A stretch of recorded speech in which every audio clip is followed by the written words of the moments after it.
Sir, yes, Miss Vanessa, napapansin na niya na habang tumatagal ay lalong lumalaki ang tiyan ni Vanessa. Ayaw niyang isiping buntis ito dahil makakaramdam lang siya ng kaba kapag buntis na ito, lalo naman kung malaman niyang pwedeng ang kaibigan niyang si Amber ang ama ng dinadala nito. Matagal ko na kasing napapansin na panay ang sulyap mo sa aking tiyan. May gusto ka bang itanong? Tila sinungitan siya nito at ramdam pa niya na parang walang galang ang paraan ng pagtanong nito sa kanya. Honestly, matagal ko na talagang gustong itanong sa iyo ito, Miss Vanessa. Pero I know na wala naman itong kinalaman sa trabaho, that's why sinarili ko na lang, but since ikaw na ang nagtanong sakin, I'll tell you na. Yes, go ahead, sir. Ano pong itatanong nyo? Buntis ka ba? So, you're pregnant? Yes sir. Nagulat si Darren ngunit hindi niya yun ipinahalata. May I know who's the father? It's okay if hindi mo sagutin. Kung sino man yang nasa isip mo, Sir Darren, you're right, siya ang ama ng aking dinadala. Natulala si Darren sa sinabi nito, hindi niya kinaya ang nalaman. Sandali, how did that happen? I mean, are you really sure na si Amber ang ama niyan? Yes, sir, I can't believe it. Not to offend you, ha? Pero I'm sure you slept with a lot of men naman. How come si Amber ang ama? Sorry, pero hindi ako naniniwala. Matagal na akong tumigil sa pagpipils, and yung araw na may nangyari sa amin ni Amber, hindi na ako nagpipils nun, and siya na lang yung lalaking una kong nakasama nang matigil na ang pagpipils ko. It's not true, nasa sayo na yun kung ayaw mong maniwala. Anyways, magpapatest din kami soon, and that way, malalaman natin na siya talaga ang ama ng anak ko. Okay, pwede ka nang umalis. Nakalimutan pa niyang itanong kung alam na ba yun ni Amber, ang pagbubuntis ni Vanessa, sa isip naman niya ay marahil, hindi pa alam ni Amber, dahil kung alam yun ni Amber, sasabihan naman siya nito, ngunit hindi siya sinabihan ng kaibigan.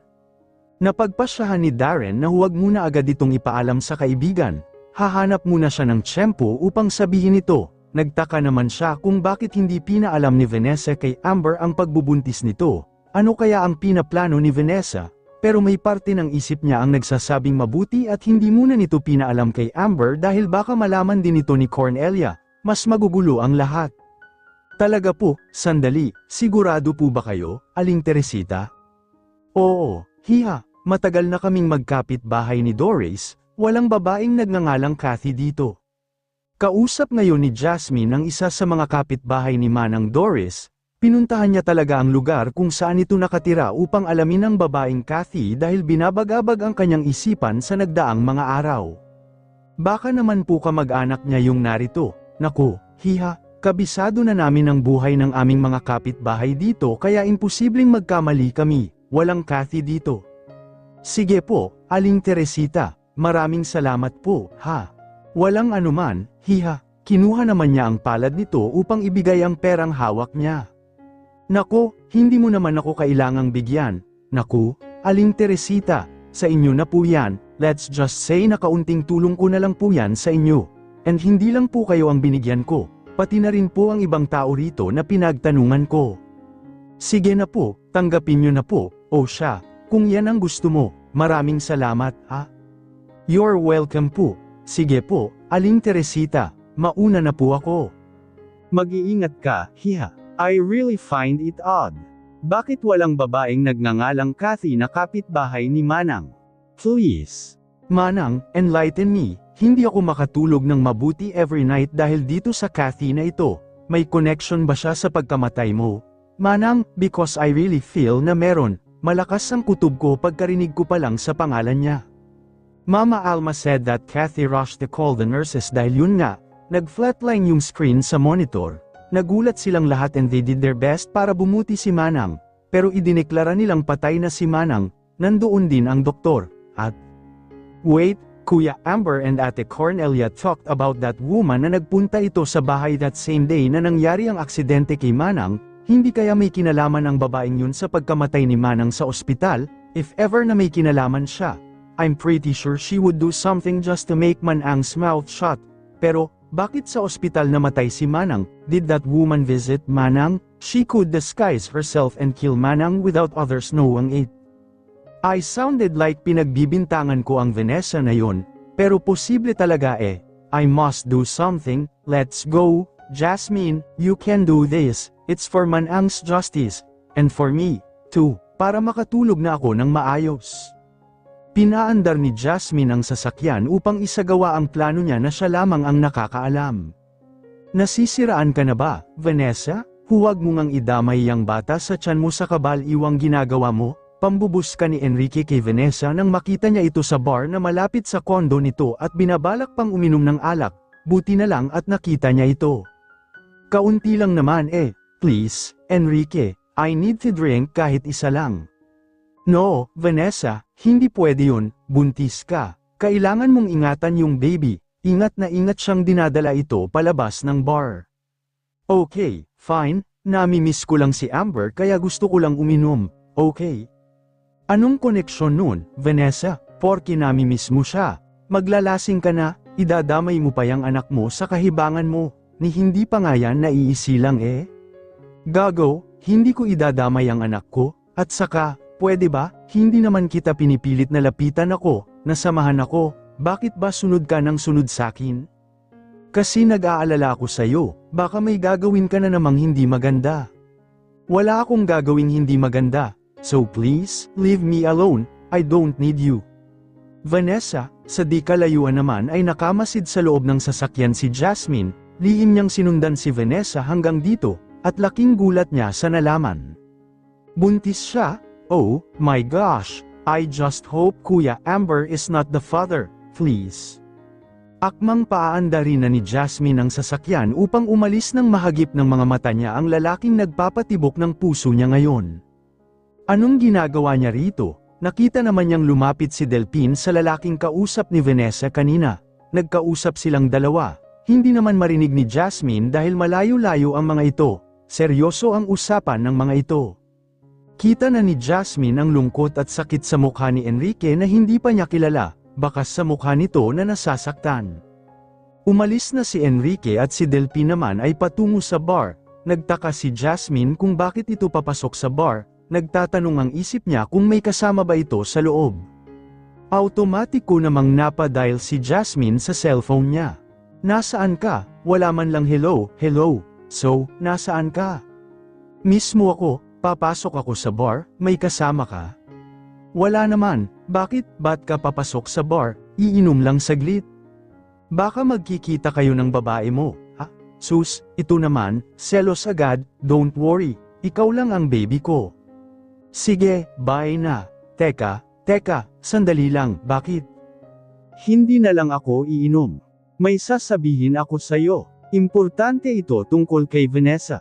Ano yun? Pwede ba tayong magkita? Okay, sure, nakita. Nakapark ang kotse ko, hanapin mo. Okay, nakita ko na. Ano pala yung huling sinabi mo kanina? Hindi ko narinig. I ended the call already and your voice when you said it was low. Wala, may sinabi ka eh, wala nga.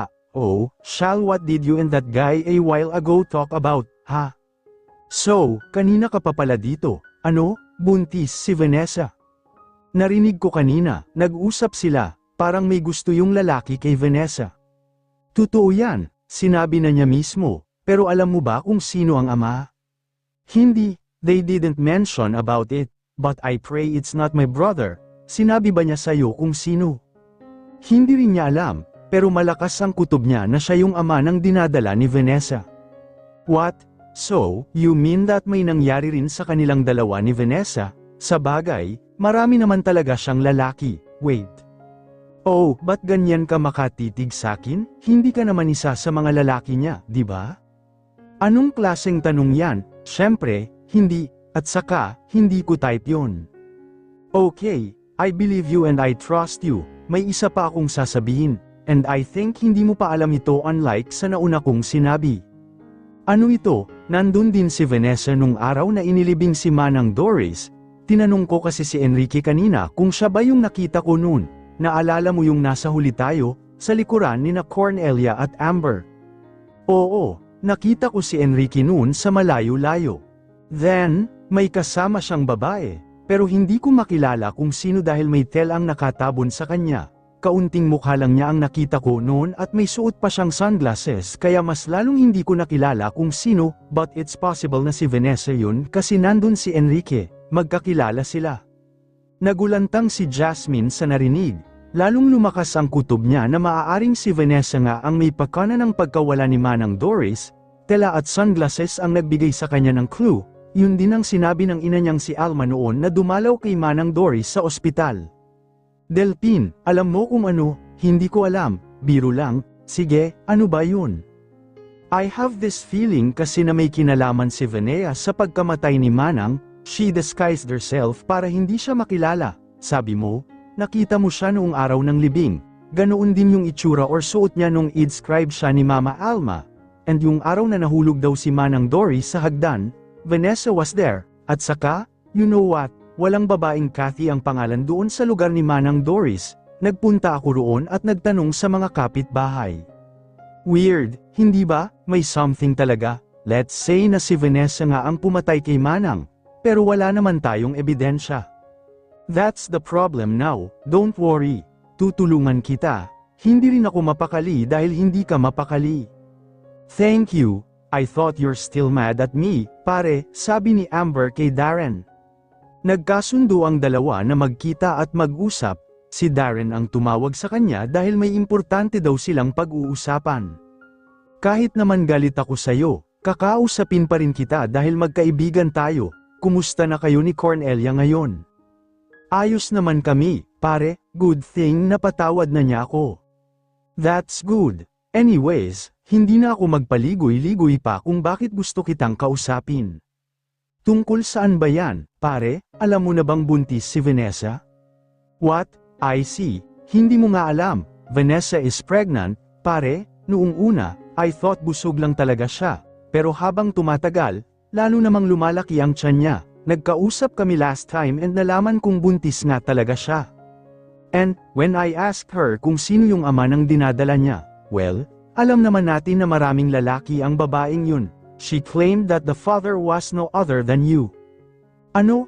Teka, ba't ako ang naging ama ng bata? Pare, tumigil na siya sa pagpipils. Noong mga panahong yun, ikaw lang daw ang lalaking nakaniig niya. No, that's not true. Hindi ako ang ama ng bata. Pare, alam naming pareho. Hindi ako nilabasan sa loob niya and so did she. Kaya paanong ako ang magiging ama ng dinadala niya? But you know na posible pa rin yun, di ba? Sinasabi niya lang yan para mapalapit na naman ako sa kanya dahil sa dinadala niya, but I'm sure, pare, hindi ako ang ama. Anong gagawin mo ngayon? The fact na hindi niya ako nilapitan kahit na ilang buwan na pala siyang buntis, baka may pinaplano na naman ang Vanessa na yun, baka magalit na naman ang asawa ko kapag nangyari yun, magpapatest kami. Pare, yun lang ang tanging paraan para mapatunayang hindi talaga ako ang ama ng dinadala niya. Siguraduhin mo, pare, na hindi ikaw ang ama. Kapag nangyaring ikaw ang ama, bubugbugin talaga kita, makikita mo. Oo, sa restaurant kumakain ang tatlong babaeng magkakaibigan na nagngangalang Sally, Anna at Marla. Ang mga babaeng ito ay mga katrabaho ni Vanessa. Sila ang mga nakaaway ni Vanessa noon sa restroom sa kumpanyang kanilang pinagtatrabahuan. Si Marla naman ang babaeng sinampal ni Vanessa noon, ang boyfriend nito ay naakit at naikama rin ni Vanessa. At ngayon naman ay mayroon siyang ibubunyag sa mga kaibigan niya. Kumusta na kayo ng boyfriend mo ngayon? Okay na kami, bes. Nasettle na namin yung problema namin dahil dun sa malanding Vanessa na yun. Mabuti naman kung ganun, in love ka pa man din sa boyfriend mo, just make sure na hindi na ginugulo ni Vanessa yung jowa mo. I'm sure hindi na mga bes, baka sa mga boyfriends nyo naman. Malaman ko lang yun, bubugbugin ko yung jowa ko. Sisipain ko yung what it hurts the most, ng jowa ko, tingnan ko lang. Anyways, mga bes, may tiya ko. Sige, ano yun, bes? Bago pa man sabihin ni Marla ang sasabihin ay pumasok si Jasmine sa restaurant, napatingin sila rito dahil sa kagandahan nito. Umiwas na sila ng tingin dito dahil baka magtaka ito. Hindi nila agad napansin na kapatid ito ni Amber na siyang owner ng mismong restaurant, sa bagay. Ngayon pa lang nila ito nakita. Sige na, bes, just tell us, okay, it's about that malandiin sa mag-asawang sina Sir Amber at Ma'am Cornelia. Nag-order na si Jasmine at hinihintay na lang niya ang order niya. Habang kachat niya si Delphine, napahinto siya nang marinig ang pangalan ng Kuya Amber niya at ng asawa nitong si Cornelia sa babaeng nagsasalita sa table na malapit sa kanya. Mahina lang ang boses ng mga babae habang nag-uusap pero narinig niya pa rin ito. Kilala naman na natin si Sir Amber at Ma'am Cornelia, hindi ba? Aside na nilalandi ni Vanessa si Sir Amber, Vanessa is a killer din. What? Maski si Jasmine na nakikinig ay nagulantang din sa narinig. Mas naging interesado siya sa usapan ng mga ito. Bumilis ang kabog ng dibdib niya. Tumigil na muna siya sa pakikipag-chat kay Delphine dahil doon, nagbabaka sakaling makakuha siya ng impormasyon sa mga babae. Ano ba kayo mga bes? Huwag nga kayong sumigaw at baka marinig tayo ng iba. May mga araw na sinusundan ko si Vanessa. Gusto ko sana siyang pagbantaan upang layuan na niya ng tuluyan ang boyfriend ko. So hayon, nalaman ko kung nasaan yung condo unit niya. Pero itong sasabihin ko sa inyo ay ang araw na may nagawa siyang karahasan, nakita ko siyang lumabas ng condo unit niya na nakatakip ng scarf or whatsoever sa ulo niya. Mukha lang niya ang nakita ko noon pero nakasuot siya ng sunglasses. Hindi niyo siya makikilala sa itsura niyang yun for sure. Basta, kinunan ko siya ng picture noon. Kaya ko rin siya sinundan because I saw something on her face, parang may something yung may pinaplano. Tapos, bilasan mo naman yung balita, bes, hayaan mo na, bes, para intense. So, napadpad siya sa ospital, gusto ko na sanang umuwi pero ewan ko ba, sinundan ko pa rin, nagtanong siya sa may nurse station kung saan daw yung room, ibinaba niya ng kaunti yung sunglasses niya. Kinunan ko ulit ng picture. Tapos pumunta na siya roon sa room pero sa labas, may nakausap siyang matanda, mother ni Sir Amber. Then, pagkaalis ng mother ni Sir Amber, pumasok na si Vanessa. Ako naman, nandun na ako sa tapat ng pinto. Alam niyo bang dahan-dahan kong pinahit yung door? Hindi ba niya napansin yun? Wala bang tunog? Ewan ko, bes. Pero mukhang hindi naman, kasi kung narinig niya, nahuli na ako, no? Pero hindi naman. Kaya hindi siguro niya napansin at narinig. Nakakakaba naman yang ginagawa mo, bes.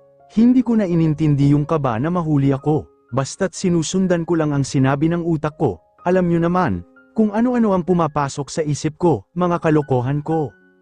So, hayun nga, may dala akong voice recorder pen, siniksik ko sa may gilid ng sahig kahit napakaliit ng awang ng pinto. Pinagpawisan talaga ako, mga bes. Grabe, feeling ko talaga madededs na ako ng oras na yun. Hayun, sanara ko ulit yung pinto, at nagtago sa medyo malayo. Then, anong nangyari? After few minutes, lumabas na siya.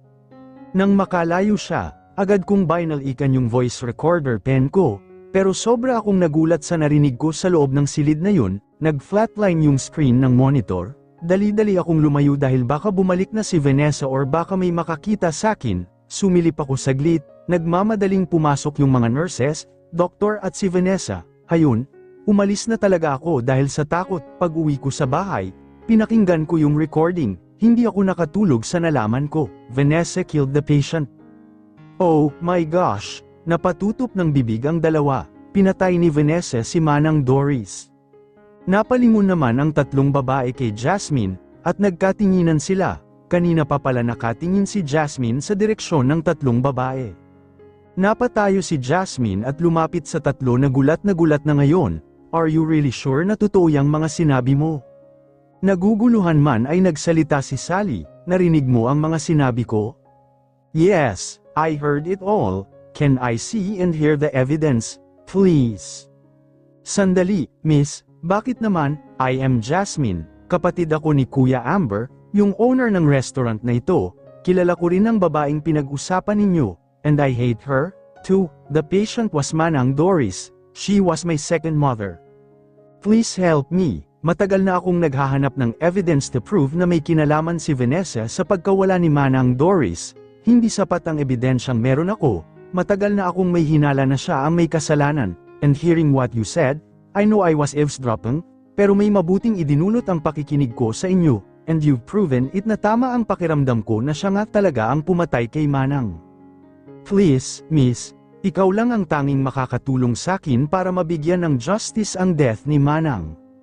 Go on, Bess, maybe yun ang reason kung bakit nakagawa ka ng ganun. Correct, Bes, may mabuti naman palang kahihinatnan yung kalokohang nagawa mo. Sige, thank you so much. Upo ka muna, miss. Thank you, Jasmine na lang, wait lang, ha? May hinahanap ito sa bag. Saan na ba yun? Nandito lang yun eh. Ito ang ginamit ko, galing ito sa father ko. Nang hawakan ni Jasmine yun, agad niyang pinakinggan, nakinig na rin ang tatlong babae. Napatakip ng bibig na umiiyak na si Jasmine hanggang sa matapos yun, nailapat niya ang bagay na yun sa dibdib niya. Finally, Manang, mabibigyan na natin ng justice ang pagkawala mo. Thank you talaga, miss, you're welcome, thank you rin sa inyo. Tila nakahanap ng bagong mga kaibigan si Jasmine, ha? Talaga? Sandali, paano nangyari yun, Jasmine? Gulat na gulat si Delphine. Basta, mahabang kwento eh, buti at sinwerte ka, hindi na tayo mahihirapan. Buti na lang talaga at doon ako kumain sa restaurant ni Kuya, sobrang dami ng mga nalaman ko sa kanila. Alam kong pagod ka na, halika na, hatid na kita sa inyo, doon lang kina Amber at Cornelia, hindi ba't doon ka tumutuloy ngayon? Oo, sige, halika na, mabuti pa ngayon, kailangan ko ng magpahinga eh. Kiss muna. Unang beses na hingi nito ang isang halik mula sa kanya, na mula ang mga pisngi niya, automatikong inilapit niya ang kanyang mga labi upang halikan na si Delphine pero bago pa man dumampi ang mga labi niya sa pisngi nito ay humarap ito sa kanya. Dahilan para maglapat ang kanilang mga labi, nagkahalikan silang dalawa, najitla pa si Jasmine sa pangyayaring yun pero ilang minuto rin silang nagkahalikan bago tumigil. Ang sarap, pwedeng isa pa. Pero bago pa makapagsalita si Jasmine ay hinalikan na ni Delphine si Jasmine. Isang araw, hindi sinasadyang nagkasalubong sina Cornelia at Vanessa sa isang sidewalk. Nagulat si Cornelia, lalo pa siyang nagulat nang mapansin ang tiyan ni Vanessa, walang reaksyon naman sa mukha ni Vanessa. Kumusta na si Amber? Ang kapal naman ng mukha mong tanungin ako kung kumusta na ang asawa ko. Alam mo bang buntis ako, at ang asawa mo ang ama ng dinadala ko? Ayaw niyang paniwalaan ang sinabi nito, sa tingin mo, maniniwala ako, sa dinami-daming mga lalaking Neil Andy at kinama mo, si Amber pa talaga ang naisip mong gawing ama ng dinadala mo, sa bagay, desperada ka na, makuha lang ang asawa ko, pero pasensya ka na, hindi mo siya makukuha sa akin. Well, let's just see, hindi ko naman hahayaang hindi niya panag-utan itong bunga ng pinagsaluhan naming sarap noong mga sandaling magkadikit ang aming katawan sa init hanggang sa rurok ng langit. Kumirat naman ang puso ni Cornelia sa tapang magsalita ni Vanessa, lalo na sa sinabi nito, tila pinalandakan ito sa kanya kung gaano kasarap ang nangyari kay Amber at Vanessa, gayunpaman, naging malakas siya at hindi nagpatalo rito. Sorry ka na lang, naaawa ako sa magiging anak mo, pero sigurado akong hindi ka bibigyan ng atensyon ng asawa ko. If hindi mo pa alam, buntis din ako. Magiging busy na siya sa ikatlo naming anak kaya wala siyang oras para mag-aksaya sa'yo na hindi naman talaga si Amber ang ama ng dinadala mo. Anyways, malalaman din naman natin kung totoo ba yung sinasabi mo o hindi kapag nag-pap test na. Kahit ganoon ang sinabi ni Cornelia kay Vanessa, natatakot pa rin siya na baka si Amber nga ang ama ng dinadala ni Vanessa, hindi niya alam kung saan pa siya kumukuha ng lakas para makatayo at makaharap pa rin ang ahas niyang kaibigan dati. Akmang aalis na siya at lalampasan si Vanessa nang hilahin siya nito. Ano ba, bitiwan mo nga ako, Vanessa. Dahan-dahan lamang si Cornelia sa pagpupumiglas kay Vanessa dahil natatakot siyang baka matulak niya ito at makunan bigla. Ayaw naman niyang mangyari yun kahit na kinamumuhian na niya ito. Isa pa, ayaw niyang mag-away silang dalawa ng pisik.